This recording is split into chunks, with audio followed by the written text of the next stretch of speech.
அறந்தாங்கி வீரகாளியம்மன் கோயில் பத்தி எல்லாருக்கும் தெரியும். 19 நாள் நடக்கும் மண்டபப்படிக்கு வாணிய சிட்டால் நடத்துறதுக்கு தான் நம்ம வந்திருக்கோம். கோயில் ஒரு தேங்காய் உடைச்சிட்டு அன்னதானத்துக்கு கிளம்பிட்டோங்க. அன்னதானத்துல அறந்தாங்கி ஃபேமஸ் பத்தி ஒன்று சொல்ல போறேன். இதுக்கு பேர் வந்து பால் கனியா. அறந்தாங்கி மக்கள் யாரும் பார்த்தீங்கன்னா அந்த வீடியோ கமெண்ட் பண்ணுங்க. காரக்குடினே வருதுங்க.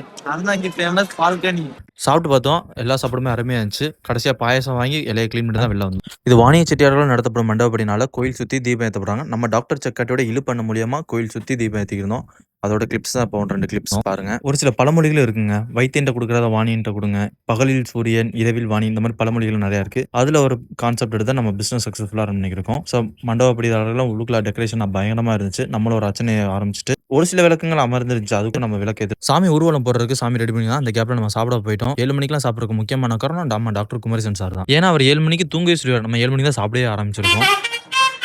ஊர்வலம் செல்வதற்காக சாமி தரிசனத்துக்கு எல்லாரும் வெயிட் பண்ணியிருந்தாங்க. ஒரு வழியா சாமி தரிசனம் எல்லாம் பெற்றிருக்க ஊர்வலம் செல்வதற்கு சாமி ரெடி ஆயிட்டாங்க. போற வழி எல்லாமே கோலங்கள் போட்டு அழகா டெக்கரேஷன் பண்ணியிருந்தாங்க. ஊர்வலம் செல்வதற்கு சாமி வெளியே கூட்டிட்டு வந்துட்டாங்க. இவ்வளவு தூரம் வந்துட்டு இந்த நிகழ்ச்சியை பார்க்காம சின்ன வயசுல நம்ம பண்ணாத அலப்பறையா. அறந்தாங்கி ஃபேமஸ் சுந்தரம் பேக்ல ஒரு ஸ்நாக்ஸை போட்டு கிளம்பியாச்சு.